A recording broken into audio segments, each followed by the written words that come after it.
Okay, so we are going to start now with the presentation of the session of tonight, tonight's session, and I just want to welcome you all to tonight's presentation of OTF Connects on designing interactive literacy projects with Google Suite with Carl Kitchen. We have a fairly small group tonight. I quite like it when we have small groups. It's always an opportunity to have more interactive sessions, something that is sometimes more difficult with large groups. Therefore, please don't hesitate to intervene, to share your ideas, and post your questions in the chat box along this session, or even to raise your hand and start a dialogue directly with Carl if you wish. Je voudrais profiter de l'occasion pour souhaiter la bienvenue à nos collègues franco-ontariens. Cette session est en anglais, mais si vous désirez obtenir des informations en français, surtout, n'hésitez pas à nous contacter par la suite. We are definitely thrilled to have each and every one of you with us tonight, and I see that a few more people are just joining in, which is great. And it's also our absolute pleasure to welcome Carl Kitchen. Carl has been teaching for 17 years and is part of the technology instructional team for the Niagara District School Board. He is a Google certified educator, a speaker, coder, and he supports the integration of technology in various classes from kindergarten through grade 12. He is passionate about creating classrooms that integrate technology into the curriculum to foster innovation and improve learning for all students.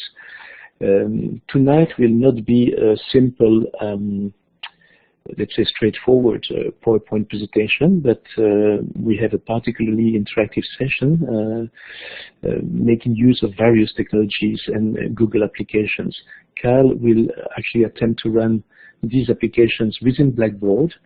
When running applications through Blackboard, you may notice some lag on your end, and that is normal and simply due to increased bandwidth requirements. If we happen to experience difficulties with application sharing, sometimes that's something that occurs when we have poor internet service.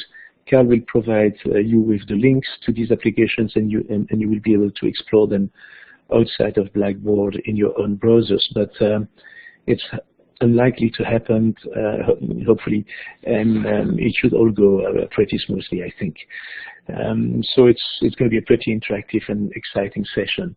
So at this point, I'll pass the microphone to Carl to let him keep introducing himself and share his expertise with all of us. So yes, Carl, I see that you have clicked on your mic. That's perfect. So go ahead. Feel free to take over, and the class is yours, basically.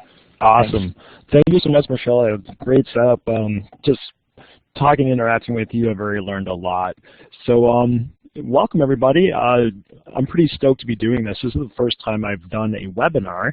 I've done lots of tutorials, lots of speaking engagements. I'm with teachers and kiddos almost every day, but to be talking to my computer, knowing that you are there, is going to be very, very interesting for me. I apologize if I get really excited and talk really loud. I guarantee you're probably going to hear me hit my computer once or twice because I'm pretty animated when I do things, so I apologize ahead of time.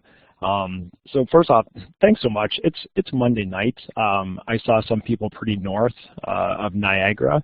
I don't know what the weather is like up there, but I know it's been a very cloudy, damp day here, so I super appreciate you guys coming in on a Monday night on your own time to kind of explore with me and see some of the things that we'll be doing tonight. So without further ado, let's get right to it. So I'm very passionate about using Google, and I kind of developed some lessons around Google. And the great thing is there's so many great people out there that share their Google expertise. As Michelle said, I've been teaching for 17 years. I was in a grade 5-6 classroom for most of that time, so I've seen a lot of ways that Google can be used to help everybody within my class situation. I'm always learning. I've really jumped on to coding lately, and the kids teach me just as much as I teach them. So I hope tonight we're all going to have some ideas to throw out there. I'm going to share some things with you, and together we're going to be going through and just learning a lot of stuff about Google and literacy projects. So I kind of made an agenda because it's important to make an agenda, of course. I should throw a graph in there too to show you data because we all like to see that too. But for tonight, here's what it's going to kind of look like. So I want a little discussion about just moving beyond the book reports, the traditional methods you see for literacy projects, and then we'll talk about what's the point of using Google through this journey. Then we have kind of a hands-on portion, which will be fun. I've decided that we are going to make some, not just digital books, but we're going to have lots of fun, and we might geek out a little bit by making some digital comic books. And then after that, we're going to talk about other devices and apps that you can integrate into your literacy program. And of course, hopefully we're going to have some time to do some fun examples to play around with and try and go from there. So before we even start off, before I start talking, I want to enter your mind palace. I don't know if we have any Sherlock fans out there, but a mind palace is basically a place in your head where you store all your memories. And I want us to get us thinking right away about literacy projects, but not the ones necessarily you're doing now. I want to know, think back, way back. So for me, it's a long way back. I'm a bit of a dinosaur. So I want you to think way back to when you were in class, and I want you to think of that literacy project that you we're so used to doing, the ones that kind of showed you that here it is, this is what you're doing. For me, I have a couple. I'm going to hold off. I want to see what you guys say. So if you can, just in the chat, just kind of like type in a couple of things that you did when you were younger. So we've got book in a bag. Yeah, here it comes. Book reports, book reports. A mobile, oh.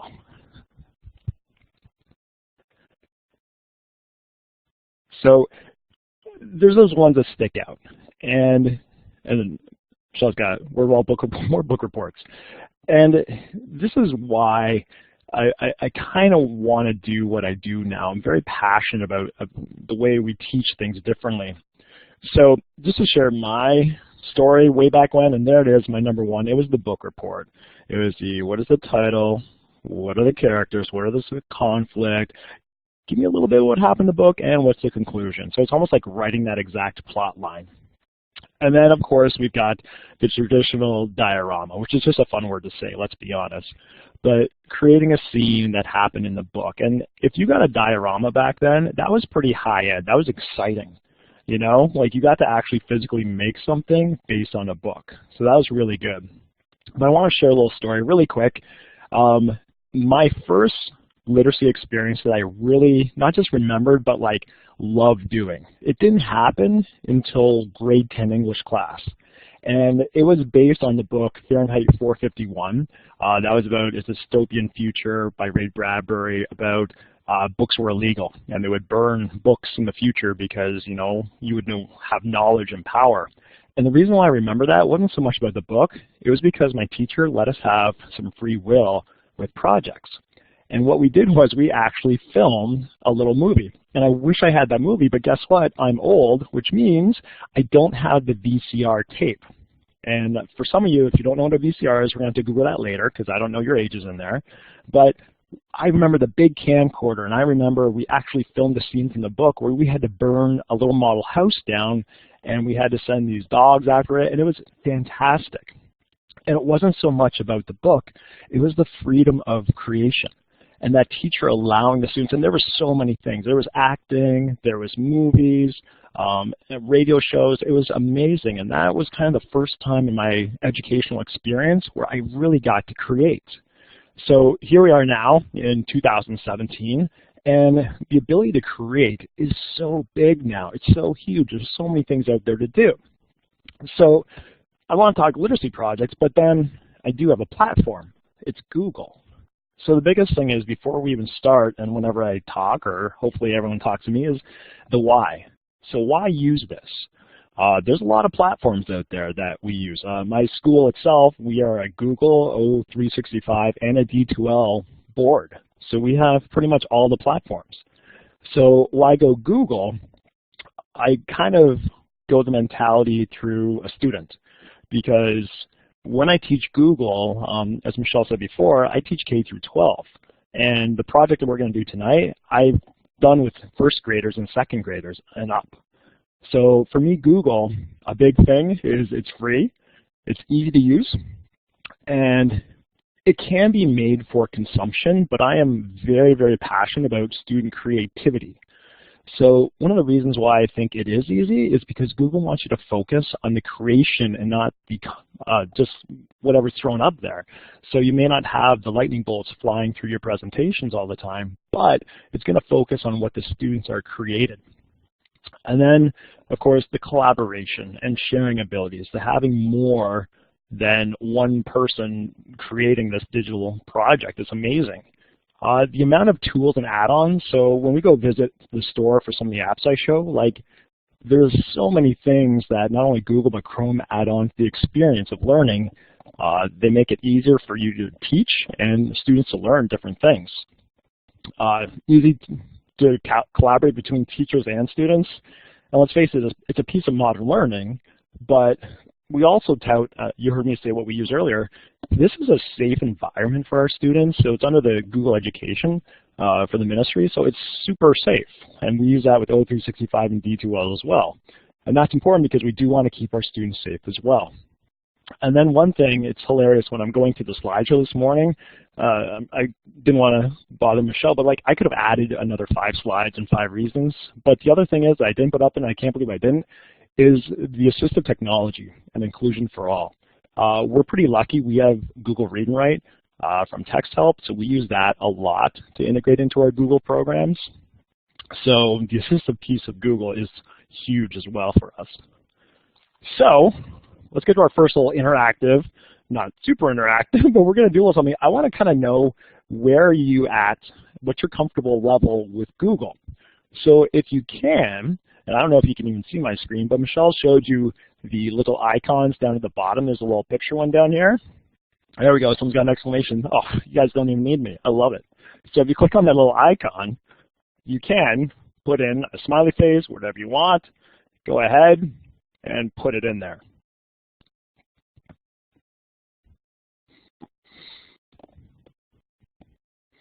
Awesome.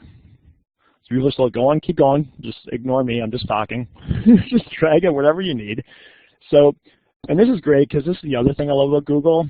It's got a low floor, high ceiling. People that I teach, some people know nothing about Google.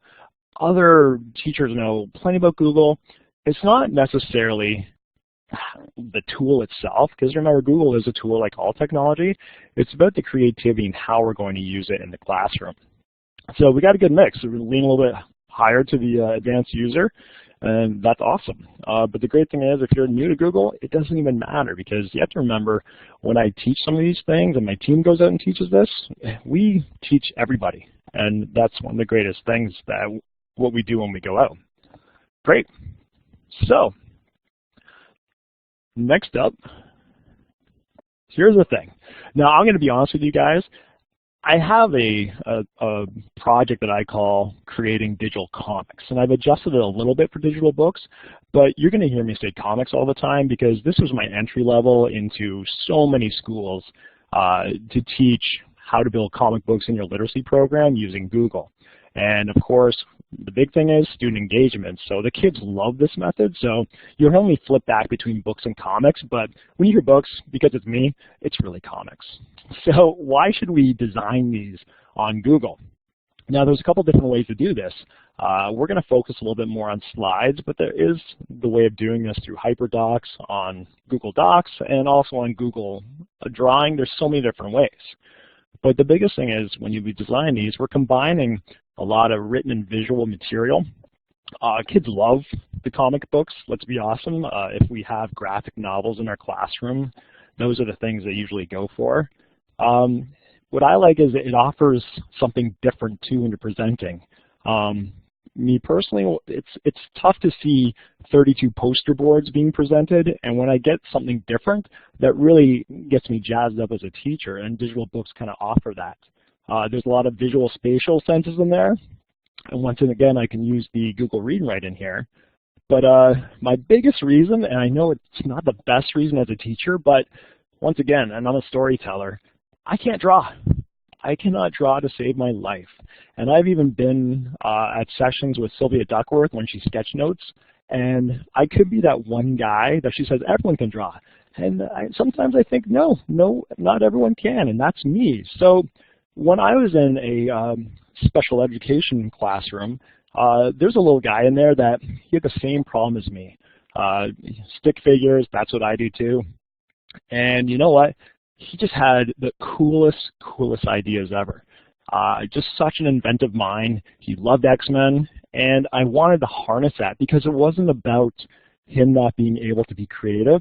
It was about him not having an opportunity to be creative.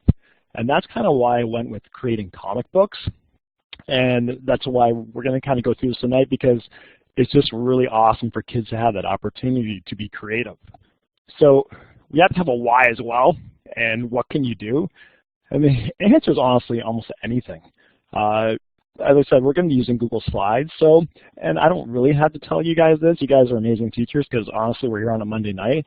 Like, think of all the things we do in the classroom. And it's really about how can we adapt that to do what we do, whether you're retelling a story, making biographies, just study sheets, words, do history, social studies. There's pretty much anything that you can do when integrating Google. So, without further ado, let's get right into it. So, there's a link that I'm going to be posting out, and Michelle's going to help me post this out because there it is. Look at that. Oh my gosh. I don't pay him enough, obviously. But here is the link to my Google lesson. Please take this, and I want you to use it. Take off my name, put your face up there, put your Twitter handle on there, because this was made to be shared. And this is the full lesson, that link there on my Google, how to create interactive comic books. This is a lesson you could take in your class tomorrow. It usually takes me only 2 periods, and the kids are creating, and they love it. And we're going to kind of go through that a little bit here, but I wanted to make sure you had that link for future use. And as I said, make a copy and just go to it because the kids are going to love it, and you're going to have a lot of fun with it too. So we want to make a comic book style using slides. And if you notice on the bottom down below, I'm just going to put a little check mark just to draw your attention here, right there. You're going to notice that this is the top toolbar for Google. And a lot of the tools that we use there are very, very simple. Now, I do use PowerPoint, and I use lots of other tools, but I find when I go into a classroom, if I'm teaching, especially say grade 2, it's very difficult to teach a second grader all the ins and outs of PowerPoint. And that's because PowerPoint's very powerful. But what I want to do, and we talked about before, is I want to go in and I want them to spend the time on the content, not on where's the tool here, where do I go. I really like down here where it just has kind of, I call them the power words basically. So I can go in and there's the background, the layouts, the transitions, things like that. And a lot of the stuff in Google works on a right-click property, which is super huge. So here's my goal. I'm going to go through kind of a little bit of my comic book presentation that you now have. And it's always fun presenting Google on a PowerPoint, but we're definitely going to go through that. So what I want to do is I want to kind of go through some of the slides that I do. And then at the end, I'm going to open up and I'm going to screen share my computer, and then you'll see exactly how I make it. So when we go in, let me get to the right one here. It's always beneficial. There we go. And as I said, you're with a guy who's a bit of a geek when it comes to comics. I like to talk about him too, because when the kids see this and they're not thinking about necessarily the literacy way of doing things, they get excited. Even though the writing process for a comic is just the same as the writing process for a story, but here's what we're going to do. And Dora and Michelle, we are going to talk about the images. It's coming up. I love it. So comics usually have 3 parts. Get all of the narrative, so we're talking about the author, the story. And then we've got the visuals, which is the awesome part, because this is going to be all the pictures and all the imagery that comes in. And of course, we're going to make some speech bubbles, because that's where the speech comes in. So the first thing they have to do is they have to set up basically what the comic looks like on the background. So they have lots of ways to do this. They can choose to change the background color, they can add panels, they can even go to Google and they can find images of well-known places and put that in as their background, because eventually they're going to learn how to layer everything and how to do everything. So when they start their comic book, they get kind of something like this. So here you can see I just made a couple squares using the shape tool, and then I put in some narration, and so you can organize it any way you want. The greatest thing I'd love to talk to the kids about is no one says it has to be a 2-panel comic. It could be a 4-panel, it could be a 1-panel, it could just be an image.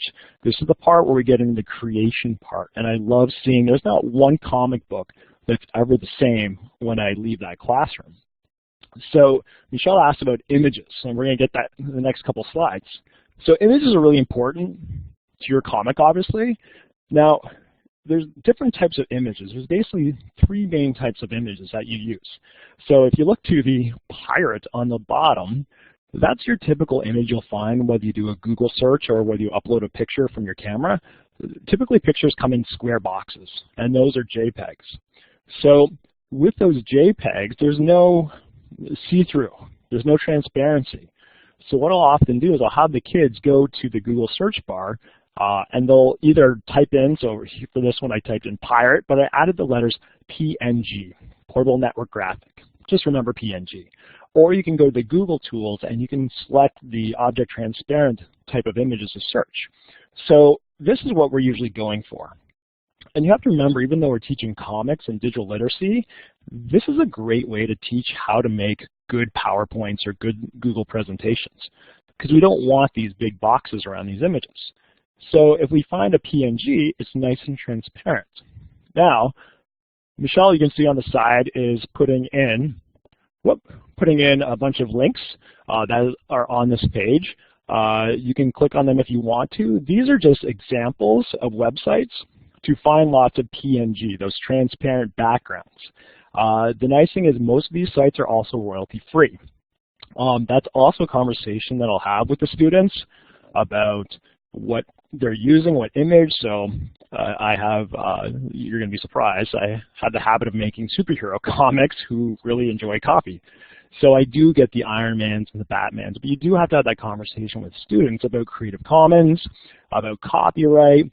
So for me, if I'm making something, say in my history class, and they're doing some stuff about exploration, definitely, I'm not going to limit the creativity to say, no, you must use Creative Commons. They understand that. I've been raising some good digital citizenships when I go and teach. But there comes a point where I don't want them to be hindered by Creative Commons. Then we have that talk. Well, what is this for? If it's just for me as a teacher, I don't have a problem with them using those type of images. But if they're looking at creating a web page or publishing their comic book in some format online, then we do have a serious talk about what images are you using. Because once we do get through some of the slideshow, I'm going to teach you how to create your own anyways, so that becomes a moot point. But these ones here, these are some good searches that are royalty-free, and they're pretty good clip art. They're lots of fun as well. So, there we go. So once you have your images on there, the next thing is you get them talking. So on the screen, the nice thing with Google is there's a Shapes tool, and they have what's called callouts. The callouts can be, there's some arrows, there's some shapes, there's some big explosion bubbles, but the biggest thing is there are the speech bubbles. And the nice thing about those speech bubbles is that it basically makes a text box. You don't have to worry about making a speech bubble and then trying to get the text box and moving a rectangle into the speech bubble. Once you double click on that, it goes right in there. Buffy, for the slide backgrounds, I actually went to one of those free vector sites for comics, and I just made it really big. They had some cool background colors that reminded me of comics, so that's what I used there. And it's one of the links that Michelle put on there for you. Sorry, and it can be confusing because I'm pretty good at my technology ADD that I can kind of read the left-hand side of the chat while I'm talking. It's not good. Just ask my wife. Okay, so that's going to be very powerful, that it's not hard for the kids to do. They double click on the speech bubble and they just insert that right away by double clicking their text. So once again, here we go, a little bit geeky. Hopefully we all know that speech bubbles mean different things depending on what they are. So we've got a couple of the options. So we're used to seeing like the cloud and the bubble ones. Those are the internal thoughts. And I've always thought of the square rigid ones as kind of the harsh speaking and the circle one as just kind of normal text. And these are the little nuances I like to point out when the kids are creating, because this takes the visual aspect of making comics. And I think that's important because this is where the kids get to be super, super creative when they create stuff. So other things you can do lots more fonts. So these are a couple more sites that have different fonts. Now, because this is on a PowerPoint, you're not going to notice it, but when you look at my Google, these thoughts down here, these are actually animated thoughts. The flamingtext.com for logos is a pretty cool site that you can pretty much make your own logos or customize other people's logos, and they download as PNGs, which is great because now they're see-through and they're clear. So these are just more fun with fonts that we can do just to kind of spruce up a little bit of our presentation there. Whoops, sorry about that. Jumping all over. And then finally, to make some of your stuff pop, you can add animations. Now, what's interesting is when you talk to the kids who know how to do slideshows, they know that transitions and animations right away. They know it's from flipping to slide to slide. So when they click that space bar or the mouse button, the new slide comes on. But what they often don't know is that there's actually animations, and you can animate each object on your paper, your digital paper, I should say. So when I do a right click on this bee and then go to animations, I can insert the animation, or on the transition menu, I can choose something. So if I want that bee to fly in, I can choose that and I can accept that. Now, this joke doesn't really work because I actually had animations on this. So it's kind of cool to use animations with speech bubbles because if you have things fade in or fade out or fly in, now you're actually creating a conversation between characters, and you can dictate how that happens. So originally, obviously, and you guys probably understand already, but this penguin here, what's your favorite TV show, he would say at first, and then in a couple seconds, the owl hoots out Doctor Who, ba-dum-bump. So by using that animation feature, it's really, really handy so that the kids can dictate when things happen on their comic book. So now if you think about that in the grander scheme, a comic doesn't have to go from top to bottom. We can have any cell come in, any panel fly in, any character come in out of anywhere, and it makes it for a really, really effective time. So that's kind of the gist of how to make a comic book. So then I thought it'd be interesting to kind of show you by screen sharing exactly what that is, because I know it's hard, and I have a hard time following too when someone says, well, you click here, you click here. I need to see it. I'm a very visual learner, and you may have noticed I just hit my computer when I said that because my hands are in the air. So here's what we're going to do. I'm going to do a screen share right now. And as Michelle said, there might be a little bit of lag, and I'll try to move my cursor really slow to try to avoid most of that lag. So if you're getting a lot of lag, maybe just say something in the chat, and I can slow down and see what we can do there. All right, so I'm going to share my screen.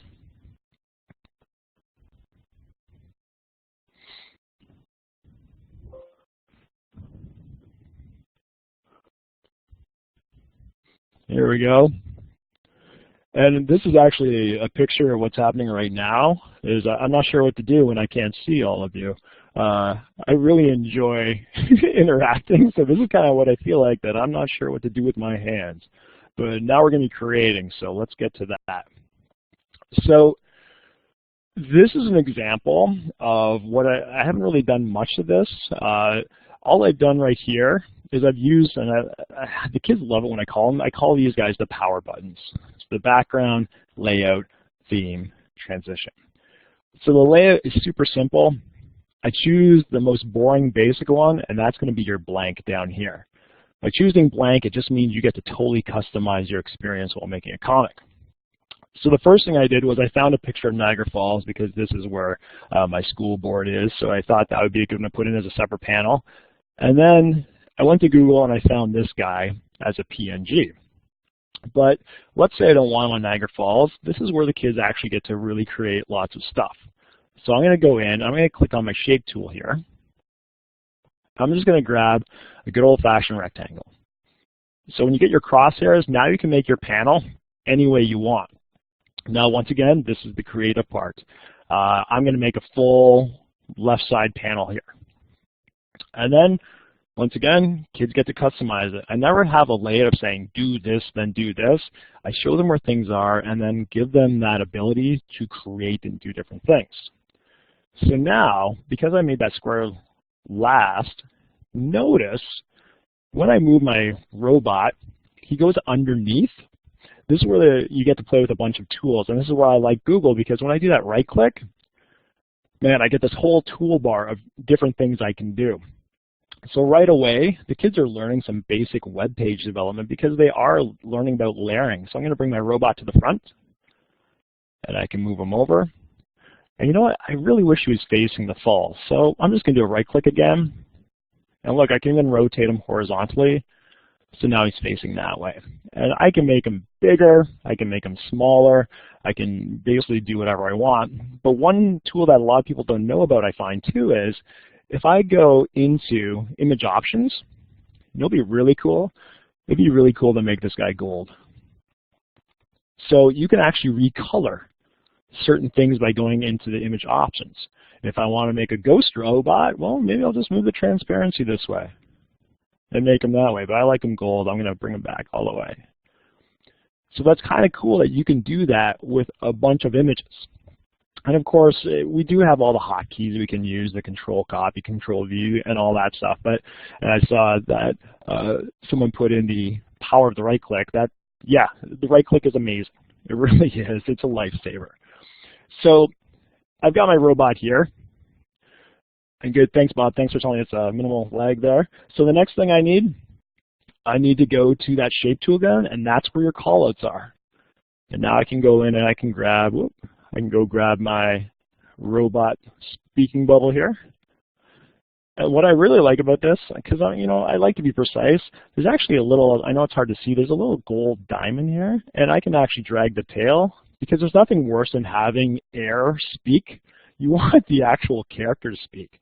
And as I said, I don't have to drag anything. I just double click, and now I'm talking. And you just fill out whatever you want in there. So right now, this is kind of the starting point of building panels. So, and remember, I really want to point out that I do this with first graders and second graders. And I don't really go any slower or faster than I am now. They seem to pick it up really well, and we just kind of like catch people going on, and it works really, really well. So if I go in now, other things I can do, and I'm not going to put extra characters on, I just want to kind of use this. Sorry, quick question, do you use computers or devices? Typically, these are on computers, but that includes Chromebooks as well. iPads don't really work well for creation, I find, when you get into this kind of thing. But we have a ton of Chromebooks in our board, and that's kind of our go-to nowadays for kids to use in the classroom. So what I want to do, so I have a great comic. I like it so far. Obviously, I'm going to add more. Yeah, of course, you can use it in middle school. And the greatest thing is now, like, here's a comic. If I present this, I'm not going to do it now because of the screen share, but, like, it would just become a big comic. But here's the thing. Why not just do a regular comic book? Like, maybe you do have some artists. Maybe they just want to do comics. Well, the reason why I think going digital comic book is because of this, which is the transition.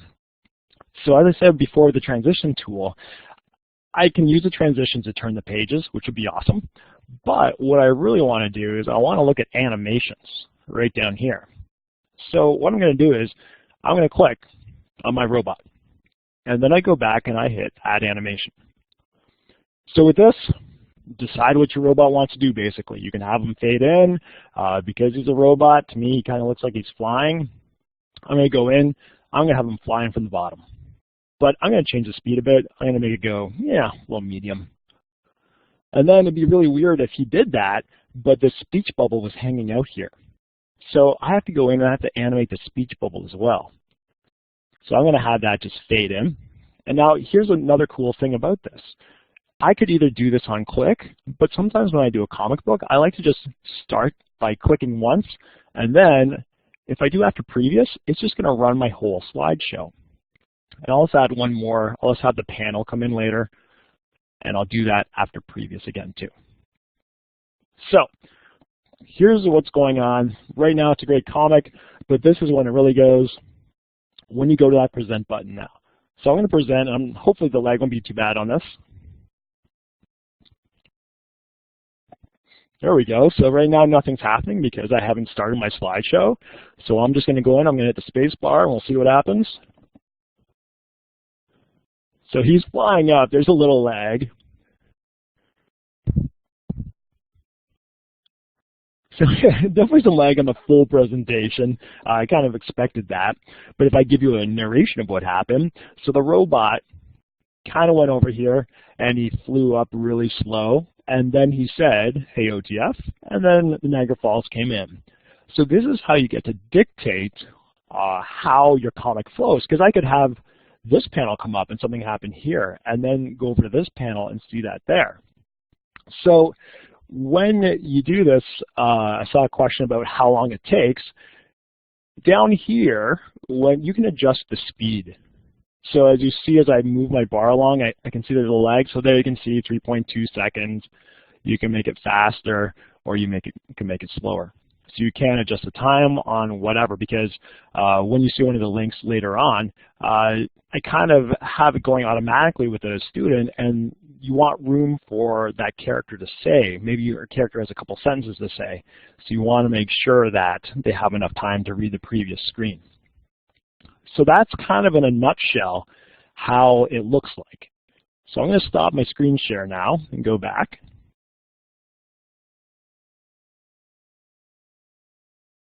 There we go. So I just want to do a check. I kind of showed you a lot, and I just want to kind of give a little check. Feel free, if you want, to use a little smiley face. Let me know how you're feeling. If you have any questions, it's a nice little time to take a little bit of a breather if you have some questions, because what we're going to do is, now you know comics. And the greatest thing is there's no hidden thing in those links to create and design comics, but we're going to get to a new level because you've just unlocked some awesomeness about to come up based on your comic or your digital book. Because I just want to leave you with the book. We want to go full stream digital literacy project here. So how's everyone doing? Give me a happy face, give me a confused face, smiley, faster, slower. Not faster, we can't go faster, but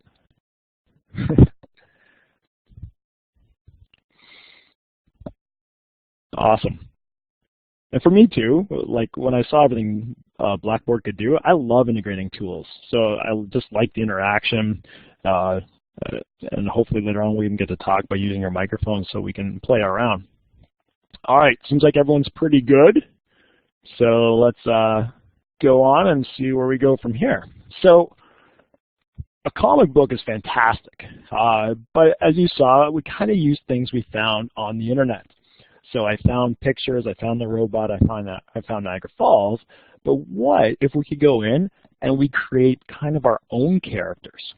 Because if you want to talk about creation, you can't get much more creative than that. So I have a couple things, and hold on, let me just back up one slide here because I can't, this one's so exciting. This is a new thing that Google added not too long ago, just near the end of last year, I believe. You can now add a YouTube video, which you could do before, but now you can actually add it to autoplay. So you no longer have to click on it.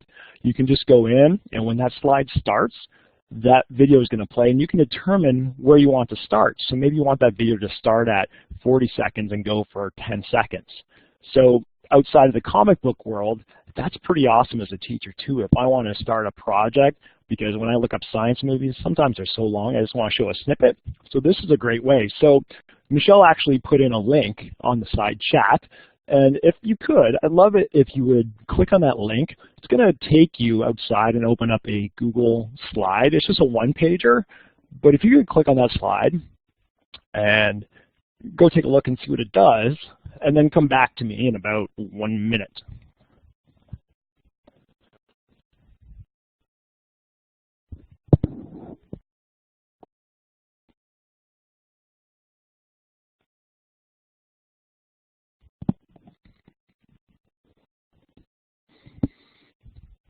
And maybe when you come back, just type in the theme song that I try to throw in there.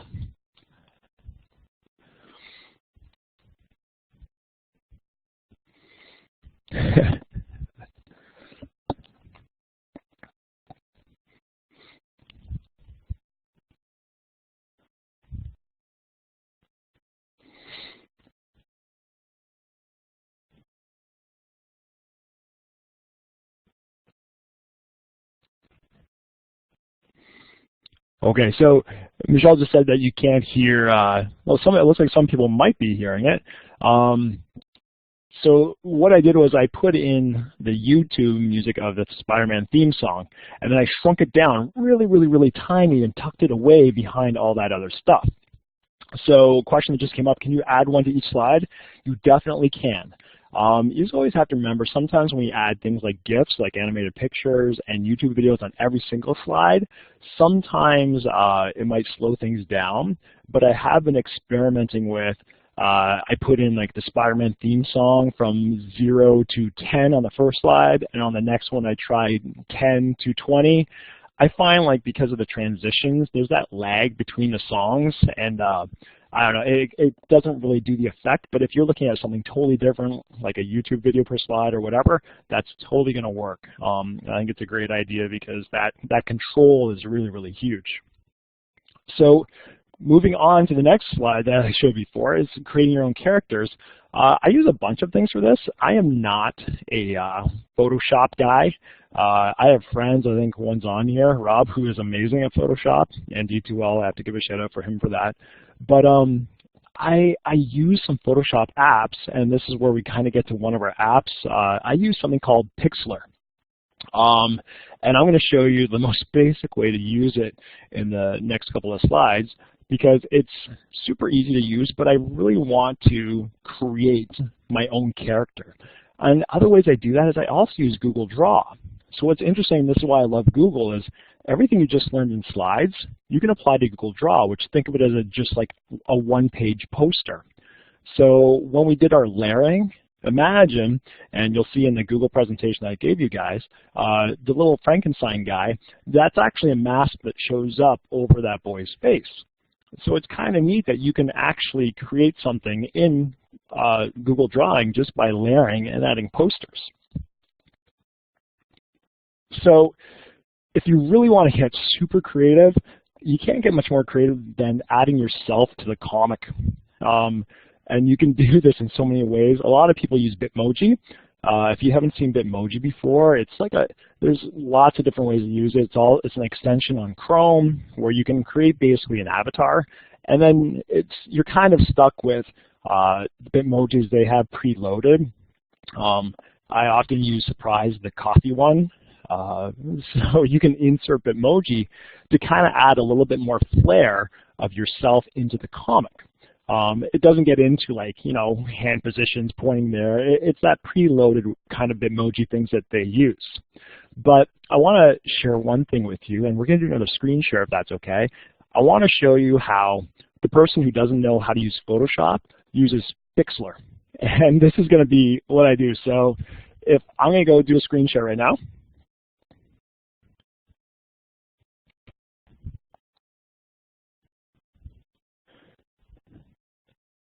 And we're going to go to this tab here. So this is Pixlr Editor. It is free. It's online. It's not full-blown Photoshop, but it's got a lot of tools that you'll see in Photoshop. So what I'm going to do is I'm going to open up an image that I saved beforehand. It's loading up. And what you can do is you can take a picture of a student on a background. So here's one I just grabbed.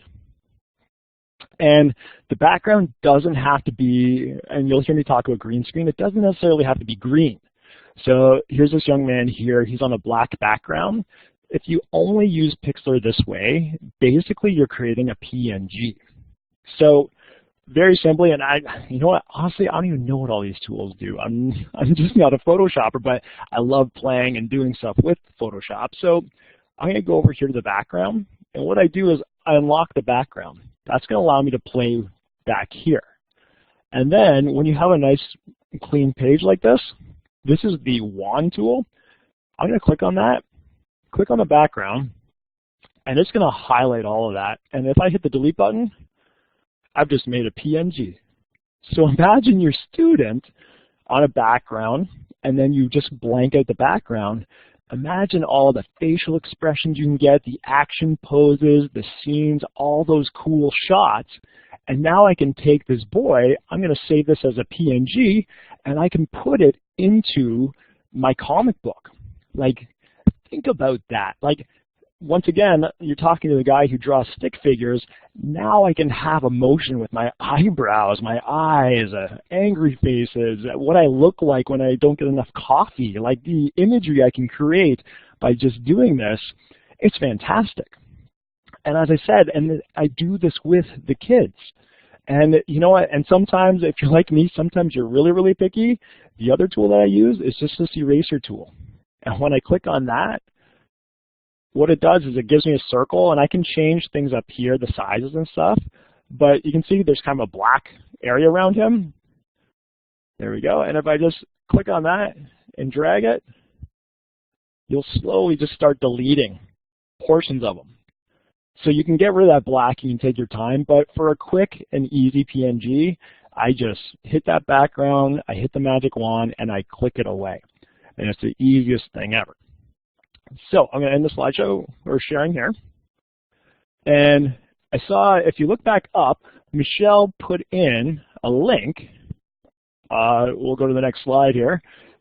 On the next slide that's coming up, which is adding yourself in your comic book using some green screen.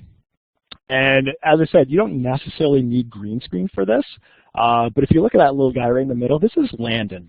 I love Landon. If you don't know Landon, which most of you probably don't, he is 4 years old. He's in one of our kindergarten classes. And what you see in front of him is him being the director to film green screen work with his fellow students. I love this little guy. I was doing this, and this was me learning as a teacher too. That here I am taking pictures of students on just a tablecloth from the dollar store. That's all you really need, super expensive equipment. And he was just standing there watching me. And I was taking pictures, and then all of a sudden I noticed he was kind of like right beside me. And then all of a sudden I looked at him and said, "Hey, do you want to do this?" Never said a word. He just took the handle and he started filming these kids. And it was fantastic. And I go off a little bit of the beaten path because I know I was talking about G Suites and Chrome, and WeVideo is a great online editor that saves to Google. But I have to give a shout out to Do Ink, which is an iPad app. It is a super easy app where basically you point on a green screen and you shoot, and it just deletes out the background. It's pretty awesome. It's pretty easy. But then, of course, I'm going to save that to Google Drive so I can put it into my slideshow. So if you can, if you haven't already, click on the link that Michelle put on there, adding yourself into a slide. And it's going to take you to a finished sample comic book that actually has an actress in there to show you kind of how you can integrate that into a comic book. So once you do go look at it, when you come back, can you just give me a happy face or a thumbs up to know that I can see that you're back?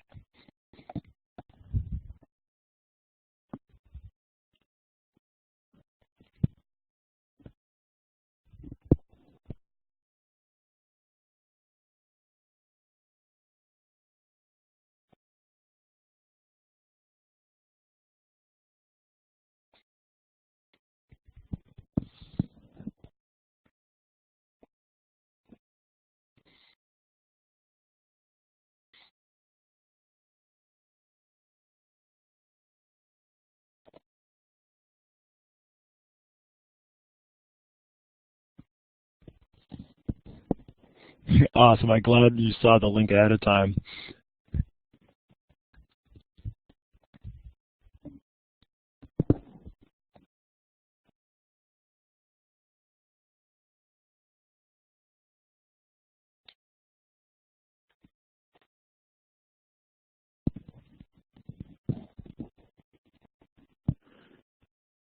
So I am going to brag a little bit about the actress, and I can because she's my daughter, but this is Michaela, and what I really like is if you looked really closely, you notice her wearing her PJs underneath the knight's costume. Yeah, that's pretty much what happens on the weekend at my house, but we have a lot of fun incorporating this and doing lots of things.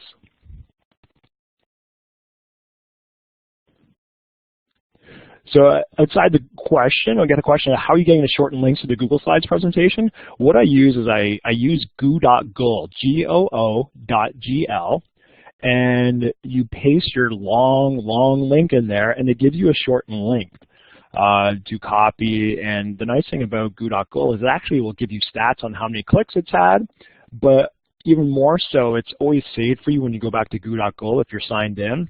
And you can get details, stats, but also even a QR code. So that's a nice quick way if you're doing a presentation or you want to send something out really quick and people just kind of take that snapshot. It's goo.gl. You know what, I'll even, because I forget that I am part of the chat. There we are. That's all it is. Super easy. All right. So I just thought I'd throw in some pictures. This is what an epic comic book looks like being filmed. On the lower left with the green screen, super expensive Dollar Tree tablecloths. And what Michelle's posting up for you, you don't have to go to this link, but this is a link for a Do Ink tutorial. Remember, this is the iPad app. I know I'm going off the Google train, but this is so easy. As you saw, Landon was doing this in kindergarten. It's super, super easy. And even what we did sometimes is we would take those green screen shots and we would put it into WeVideo, which is on your right there with the minion. WeVideo, you do have to purchase it. They do give you a free account, but then you only get a small amount of storage space. I do have the premium version, and for me, it's worth every penny because I can do green screen on that. Editing movies, it's all online and saved in your Google Drive. It's a pretty fantastic movie-making place. So, moving on. Sorry, I keep jumping back my slides here. There we go. So now we have a comic book. We've thrown in your students as characters. So what's next? It's got to be screencasting. So now we're going to take that epic comic book and we're going to go the next step further, and we're going to screencast, which means you're going to shoot a video of your screen. So typically, a lot of people would use this for making tutorials and telling you how to do things. We're not going to do that. We're going to take these screencast things, and we're going to screencast the student going through their comic as a presentation. As they do that, they have full control, so they can move the slides ahead at whatever speed they want.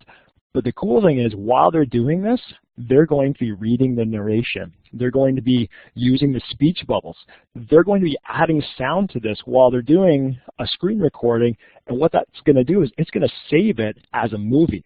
So now we've gone from a presentation to a digital comic book. Now we're going to a digital movie using their comic book. And this is fantastic. The kids love doing this, and you'll hear them add voices and sound effects and have lots of fun with this. So some of the key ones that I use, Screencast-O-Matic is a free one online. It does have a little watermark in the bottom, but it is free and it's online. Camtasia is the one you'll often see people use when they do professional tutorials, and there's the dollar signs. It does cost a license, but in your Chrome apps, there are two other ones called Screencastify, Nimbus Screenshot, and there are a couple more in there. I only listed those ones. Those are the main ones I use because I find them easier with the younger students, especially the Nimbus Screenshot is really nice too. But they all allow your voice, and that's the important part because now you're taking the student voice into that presentation. And then, of course, once you're done using all these, then we're going to save it. And you're going to put it in either YouTube or your Google Drive. And for me, I choose Google Drive because I know that's a nice, safe, secure spot for our students to put in all their things.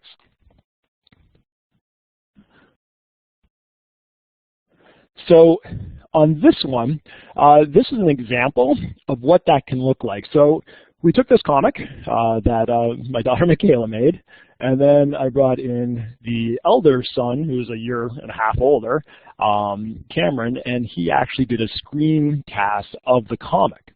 So what's really interesting is this comic was created by someone else, and the narrator was a different person. It wasn't the original author. So I think this is kind of an interesting way. So if you want to click on that link, you don't have to listen to the whole thing, but it's just neat to hear his voice come in and kind of interpret how she was reading it. So just take like a minute and take a quick look at that, and then just come back, give me a thumbs up or a smiley face so I know you're back with me.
All right, so hopefully most of you are back. So a fun little piece of that story, and I'm not saying this because it's my son, but Cameron has high-functioning autism.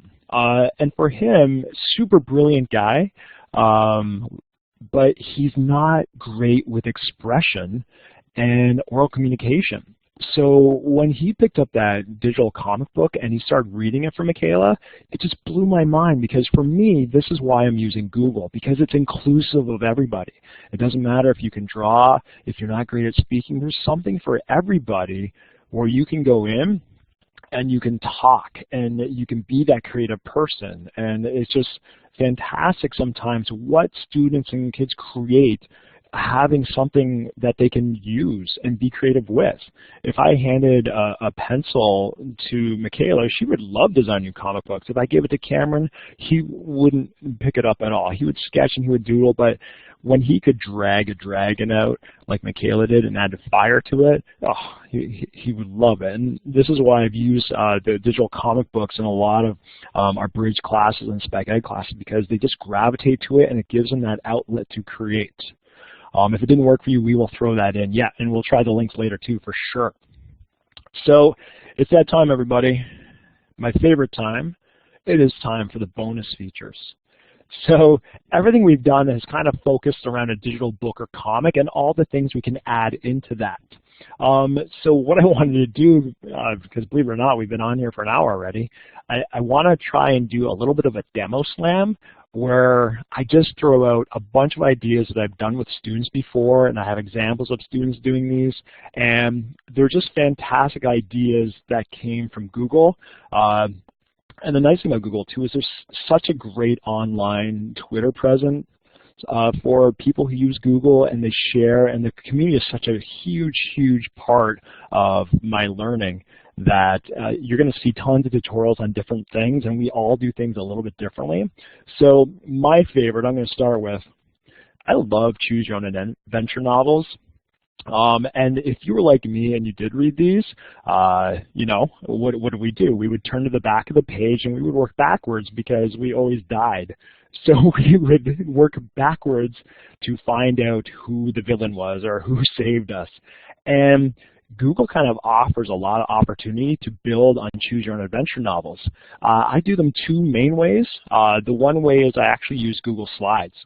So with Google Slides, whenever you put an object on the page, you have the ability to add a hyperlink or a link to that image. So if you look at the lower left where I've got the spear and the wizard, So we kind of based it on the comic book that we just saw. So the dragon's about to burn something down. Do you want to throw the spear or do some magic? Well, if you do that famous right click, you can actually link not just to the web, but you can link to another place in your slide. So I can have the story continuing on a different slide, and when they click on the hat in the presentation, it automatically directs them to that slide. So it might bypass 4 or 5 slides, because once you choose the wizard, I want to take you to that wizard slide. And when you look at my Google presentation that you have, you can actually click on that, and I made a couple in there for you to go try when you look at that on your own time. The other thing, and I like this one almost better, using Google Forms. I love this. I won't lie to you, I am that teacher that did Choose Your Own Adventure books by giving kids journals, and we actually made them in books, and it was super, super hard. I won't lie to you. They loved it, and they remember it, but it was really, really difficult. So the first thing we have to do, no matter what, is we got to make a mind map. There's lots of mind map Chrome apps as well in Google. There's things like Mind Map, Mindomo. This one that you're seeing now is called Coggle. And you can see it can get pretty intense. So we designed a bunch of them, and I was with the grade 7 class, and of course, what does everyone want? They want the scary stories, and they want the horror genre. So we kind of designed one called The Last School Bell. And the greatest thing about the choices here is that all you need to do is you make multiple choice questions, but after each question, you insert a new section or a page. So it's basically a new header. So every time you have a choice, so if you look at just to give you an example, if you look, they had to choose 2 different powders. If they clicked on the yellow one, it would take you to the section called yellow powder. If you choose on the white one, it would take you to the section called the white powder. So the story would just continue, and the hardest thing that you're going to run into is, where is my story going and how many choices do I actually have?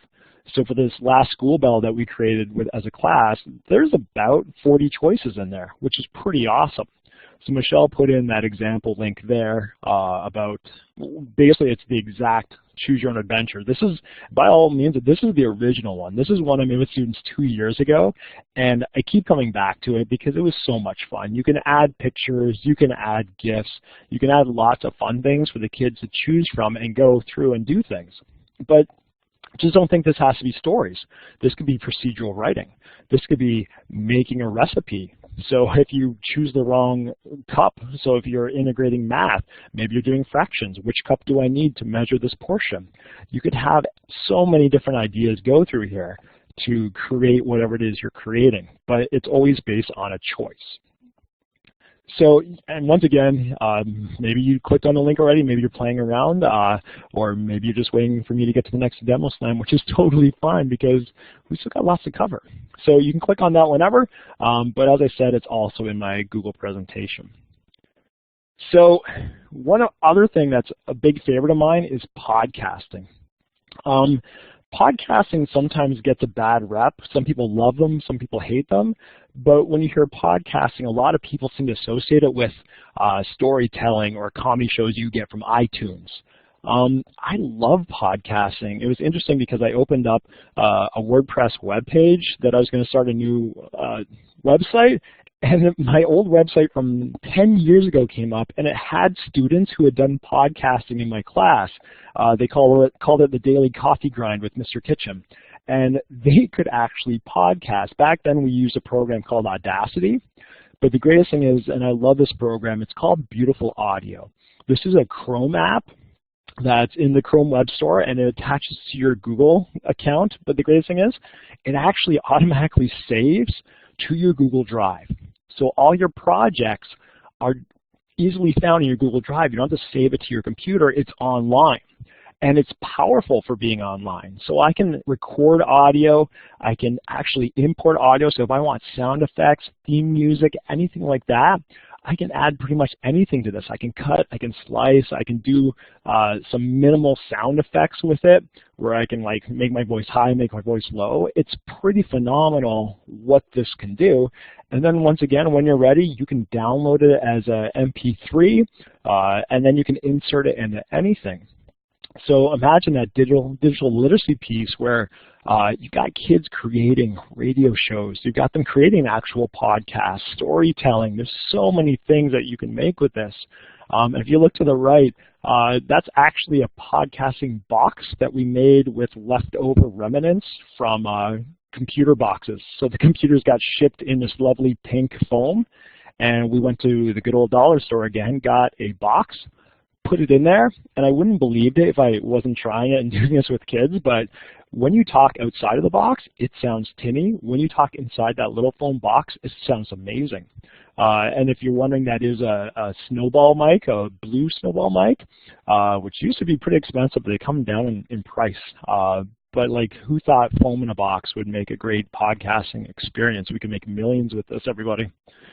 Okay, so moving on to the next one.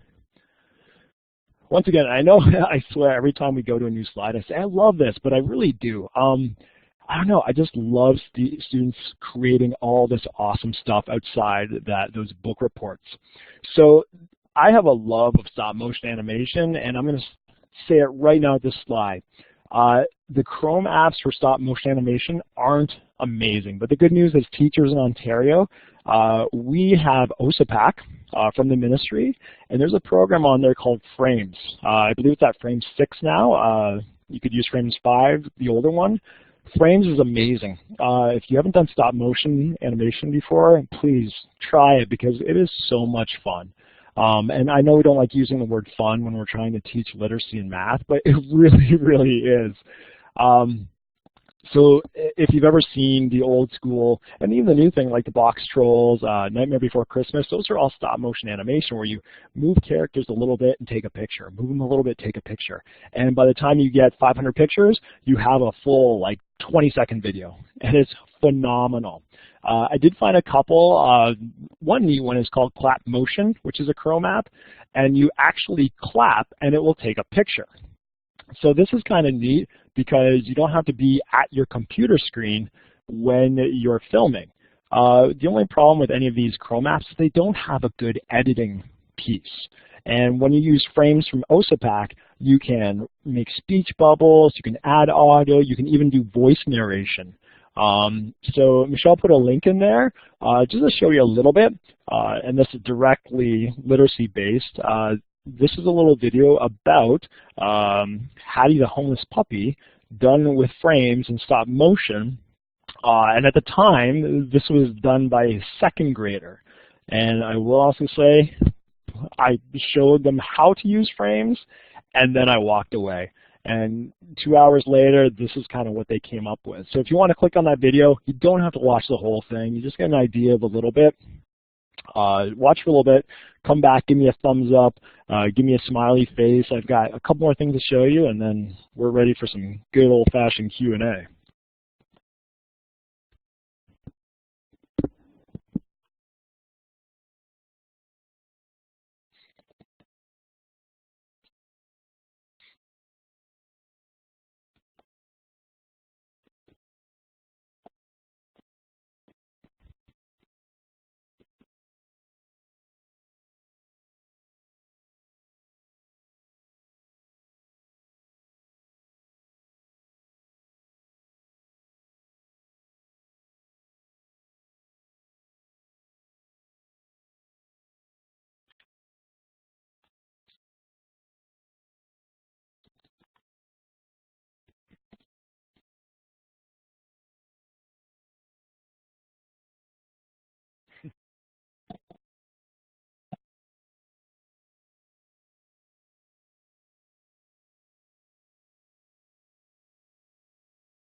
All right, how's everyone doing out there? Hate to interrupt. I want you to make sure you know Hattie is safe from the book reports.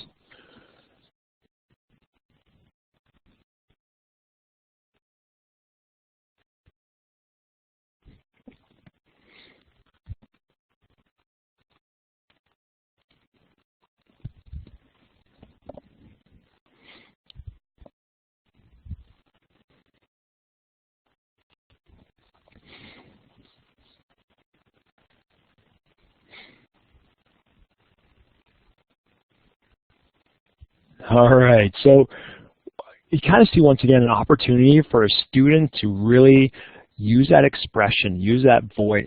I don't need to talk to you guys about, you know, the curriculum you can pull out of all these things. Like, look at the animation, look how the voice went. But like, and obviously didn't read the story, but the story, they did a really good job matching the story with how everything worked. And honestly, like, props for using whatever that sausage was. So they actually blended real dog food in with their paper animation. It was pretty awesome. It was fun to watch and see that project take form. So stop animation, super fun for kids. And my final one, this one's a little bit newer. Not so much new as in like the books haven't existed, but this is a real blend of literacy and technology. So there's a book series called Skeleton Creek by Patrick Carman. And what this does is you read the book, but then there are links throughout the book that take you to a video that helps you. This is based on like, not necessarily horror, but like solving a really awesome part of the book. And what they do is they actually insert video. They give you a link and you can go in and you watch the video that is helpful to help you decide some things that are happening in the book and help you visually see things. And so I would have loved to have done this, but you know, a couple of years ago I didn't know if it was possible. But now using Google, you can totally do that, and you've already done it. You've seen the tools where we can create a slide and we can insert that video. So imagine reading a paragraph or two and then seeing that big play button on your Google Drive video. So now the kids could start filming stuff. You know, they could go outside, they can do like that hacker little guides in the screen, and then they can put that video in between their writing, and they can write a couple paragraphs after. So as the consumer, I can go in and start reading and like, oh man, this is a great story, but then that added bonus of seeing them go in there, and then because it's Google, oh my goodness, oh my gosh, Jennifer even said it, let's collaborate. So what happens at page or slide number 2 is another person talking about events that are unfolding in Skeleton Creek and seeing what's going on there. Like, could you imagine, like, I definitely, and I haven't done this, but I kind of want to. I want to do a whole class. Could you imagine a whole class doing a slideshow? That'd be like a book. That would be amazing to see all the creative processes that happen. And the problem is, like, there are so many opportunities using Google and Chrome to create this environment. So for this little demo slam, I kind of threw on 4 of them, but so many things. You can make a hyperdoc. You can use Google Docs to create interactive posters for your program. There are just so many different ways you can incorporate the collaboration and the use of digital literacy in these Google slides. My favorite thing to do, and obviously I did it in this demo slam, is I just like throwing out ideas.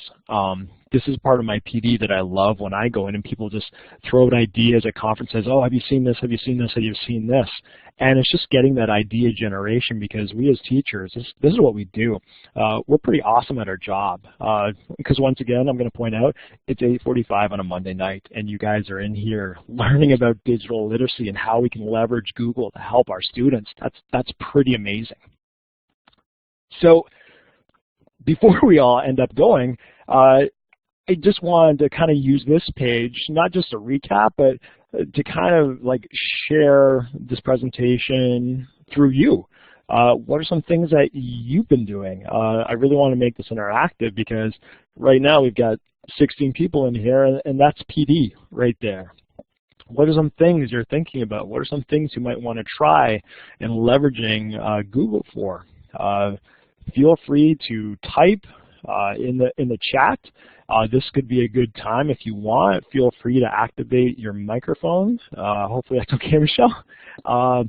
This is the time. I don't really consider myself a super expert at literacy. I'm just passionate about having kids create and create like really awesome things that are different and are going to get them engaged and really jacked up about handing stuff in, because this is, to me, it's fun and it just happens to be school for them. So feel free. Any questions, comments, what would you like to talk about?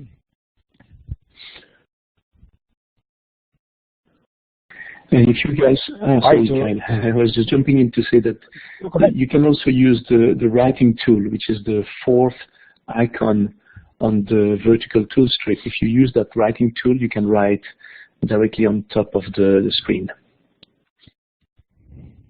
Awesome, thank you, Michelle. So Buffy's asking if you have any planning tools, forms, templates for kids. I do and I don't. Because it's interesting, and because we are, we don't get a lot of tech PD. We do as much as we can, and like that's my job. It's giving tech PD. I find YouTube and Twitter to be sensational things. If you go on YouTube and you look up, literally look up how to make Choose Your Own Adventure with Google Forms, you will see literally like tens and tens and hundreds of videos. I know people that I follow that are really great, Eric Hertz, Matt Miller, Alice Keeler, EdTech team. Like, there are so many people, and they do it with all their own style and their own flair, which is fantastic. So templates, not so much, because I teach by doing when I'm with the students too, and like I think that could be a fault of mine, is that I need to have more templates so when I leave the classroom they're there. But I just find YouTube is such an easy access point, and it really is a lot of great PD when I don't know how to do something right offhand. So unfortunately, I don't have a lot of templates. It's something I'll definitely get to work on, though. So I'm going through the questions now. Yeah, and so I'm sorry if I'm mispronouncing your name wrong, Shuli. Reference guides for students to refer to, like changing the background. What I use is actually the Google Help Center. If you look at, this might be I'm just going to do a quick little screen share. If you look at any part of the Google Suites, so let me go back to that comic here. The greatest thing that they did last year was this little question mark right here.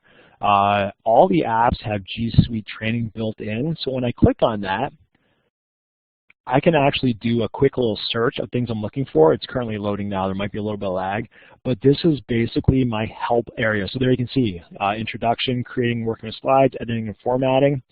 So all these great little tools are right in here if you need that extra help.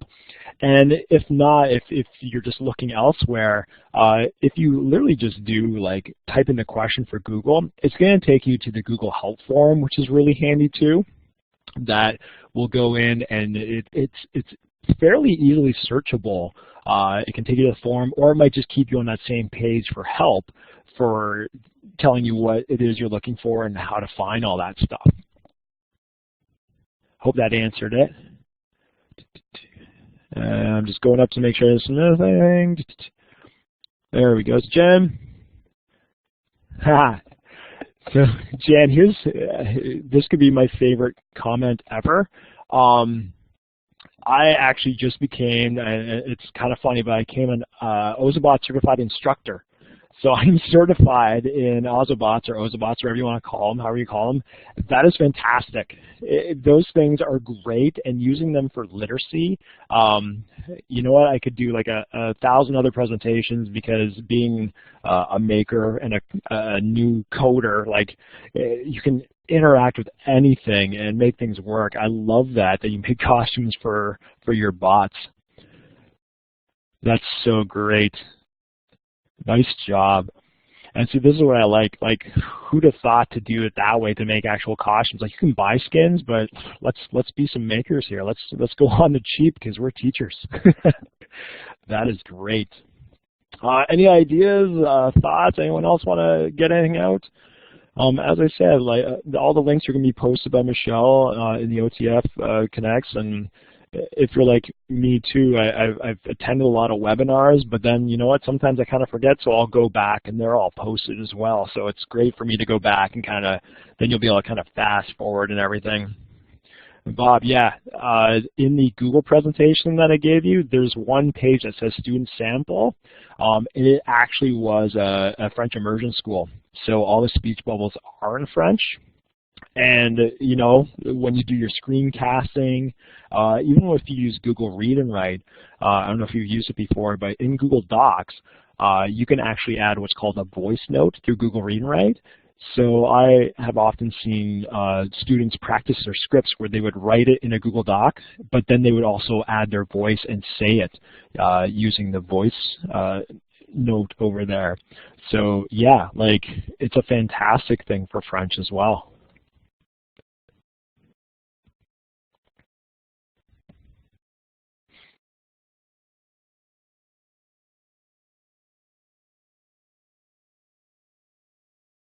That's a great idea, Mandy. That's going to be fantastic. They're going to love it. They're going to have so much fun. One thing I didn't even mention, and sometimes I show, sometimes I don't. If you go into your Google Slides and you go to File, you can actually change the page settings. So if you want to change it to 8.5 by 11 to make it actual like paper, then, you know, it's tough for me to say, but if you decide to print your comics, then you'll be in the actual standard PDF page format. You know, and I'm all about, one of my friends printed off her kids' comics in really super huge scale, and it was awesome to see those up on the wall. It was very, very cool.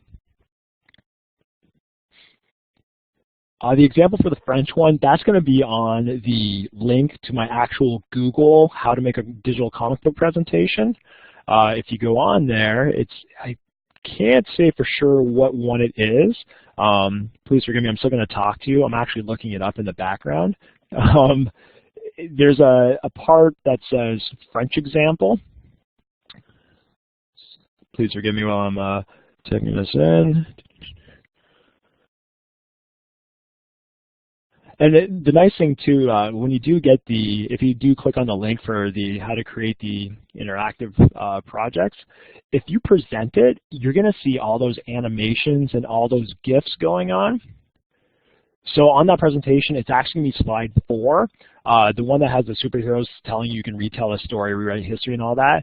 On the right, there's a student example, and it will go in and it will go through the comic to show you what's going on there. I could screen share, but it's because it's animated, it's going to have a lot of lag, and you won't see it very, very well. But slide number 4, where all the examples are of what you can do with a comic book. Good, awesome. Anything else? I'm just going to flip back up to this. I kind of jumped over that. Honestly, this is where a lot of my PD comes from. Just going on to Twitter, I don't know if you tweet or you go on. Even if you don't tweet, this is such a huge network for me. As I said, I'm connected to Google Teacher Tribe, Matt Miller, Casey Bell, Alice Keeler. Like, there's so many Google aficionados. They are Google innovators. You know, they're the ones that create amazing, amazing things, and I'm in awe of them all the time. So if you liked what you saw here, what I suggest is, you know, number one, don't follow your sports teams, don't follow Rihanna. Like, really go on there. What I can do too, I believe I have this saved somewhere. And just like, yeah, what you said is it's hard to know where to start. I have a list of educators to follow, but it's by kind of like subject and curriculum and grade level. But it's not like when you open it, it's just the floodgates open. You have to be, it's interesting. I'm all about collaboration and building your network, but you also have to, you know, kind of make sure you're following the right people. Most of those teachers are really nice, and we don't want to unfollow people. But you know, it's a slow build, and then you see, like, so, you know, I started following Matt Miller, the Ditch That Textbook, and through his Twitter feed, I'm like, oh, well, he tweets out a lot about this person, and so it kind of grows. But as I said, it's that I like doing the kind of demo slam thing. So when I go on Twitter, I'm like, ooh, there's an idea, and I'll bookmark it, and I'll read it later, because you can really get caught up in the Twitterverse, and you could be on there for hours and hours and hours for getting good PD. So it's just, you know, it's a slow process to start, but think about why you want to go on Twitter, what you're looking for, and the needs. You know, like, honestly, if I can compare it for like a bad comparison, when I see people post on Pinterest, to me, that is mind-blowingly overwhelming. But I know there's so many great ideas on there. You know, especially when I get into my coding with the kindergarten kids that I do, like, sometimes I just need new energy and new ideas, and so I'll post out to Twitter. And Twitter, believe it or not, Twitter's really friendly, and Twitter will help you, and those people will try and point you in the right directions. You know, to really geek out, before Halloween, my daughter and I coded a pumpkin, and we got stuck. And I went on Twitter and said, hey, I need some help. Here's my code. And it wasn't like a really hard code. It's just I couldn't get my head around something. And all those people totally responded. And these are like coders like Brian Aspinall and Lisa Ann Floyd and Jim Cash and Lee Martin. And all these people helped me out.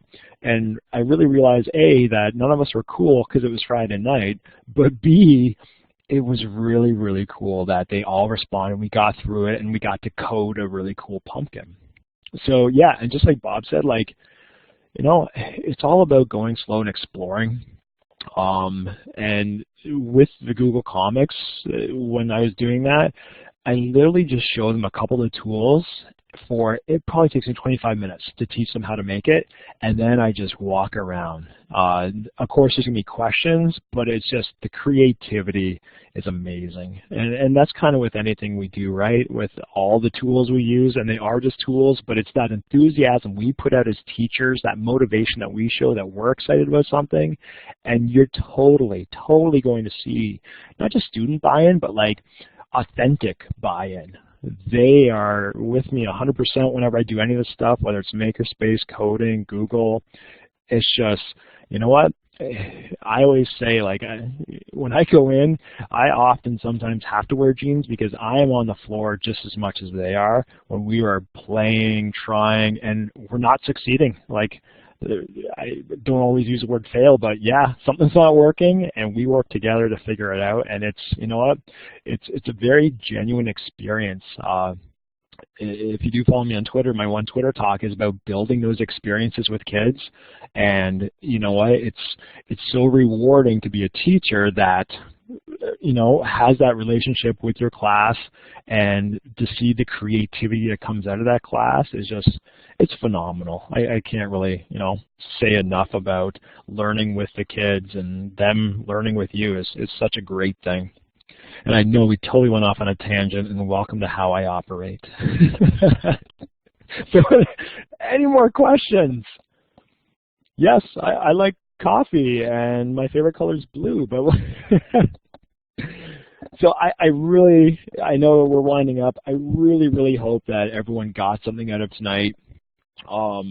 Feel free to message me through Twitter if you have any more questions, or if you want to talk more about anything tech-related and curriculum-related. But once again, like, thank you so much, because it's 9 o'clock on a Monday. You guys are awesome, and your students are extremely lucky to have you on this journey of their learning experience. Look at that, Buffy. You've got a support team right here, too, so anytime you need us, we're here. So I guess that kind of concludes my portion if no one has any more questions.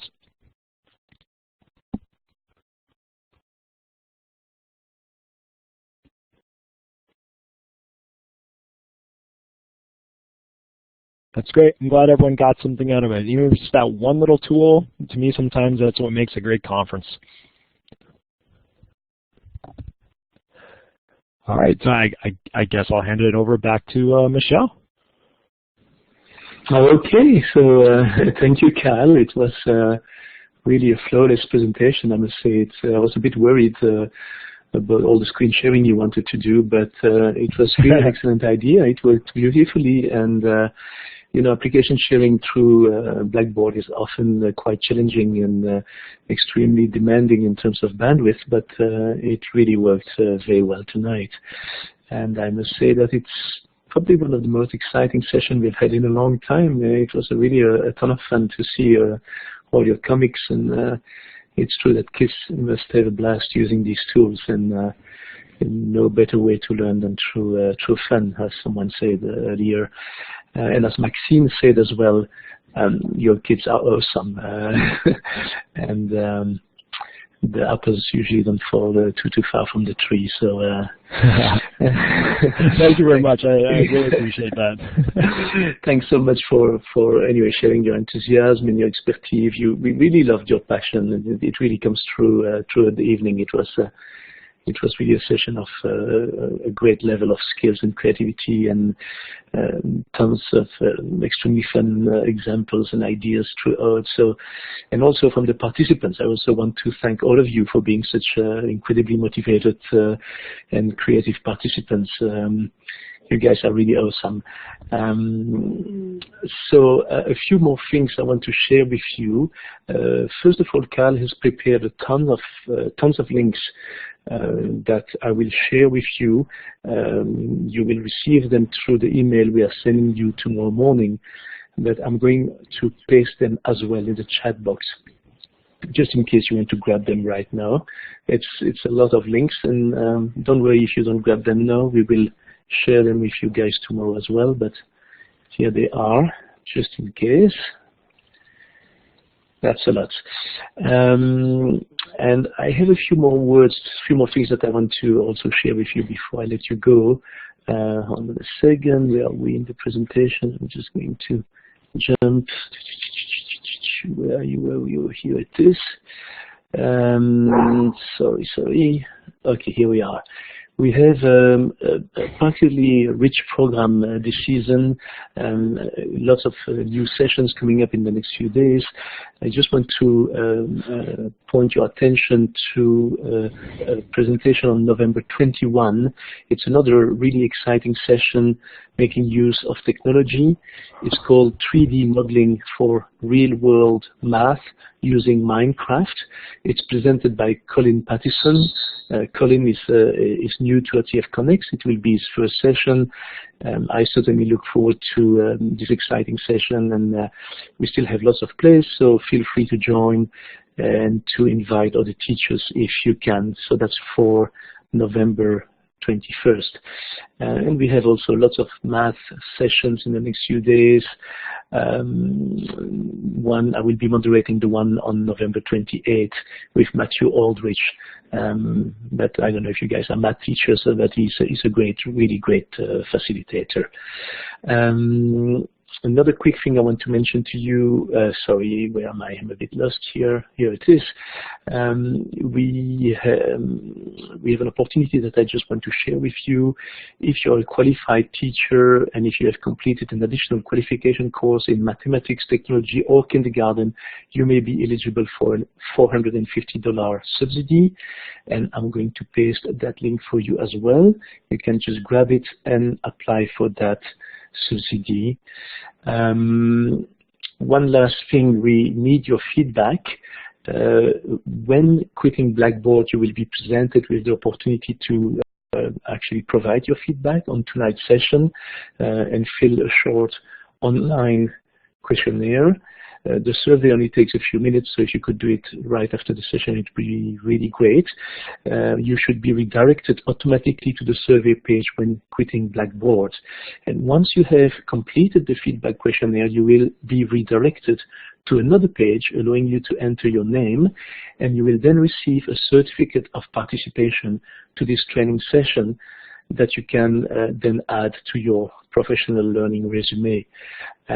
Please note that the certificate of participation is only available for 48 hours following this session. If you don't have the time to complete this survey tonight, don't worry about it. Or if you missed anything, we will send you in the next 24 hours, but probably tomorrow morning, a follow-up email with a link to this recorded session, to the feedback survey, and to the archive presentation. In the meantime, I will post the links in the chat box as well, in case you want to grab them right now. These are the links to our feedback survey, certificate of participation, and also a link to tonight's session. It's not live yet. I'll make it live later on, and you'll be able to then access it tomorrow morning. So let me jump to the last slide. I just want to invite you to follow OTF on social media as well as on our website. I'm now going to end the recording of the session. Please feel free to remain online if you still wish to ask Carl additional questions once the recording is ended. Otherwise, I wish you all a very good evening. And thank you again for your participation in tonight's session. We certainly hope to see you soon again on OTF Connects. Bonne fin de soirée à tous et à toutes, et merci.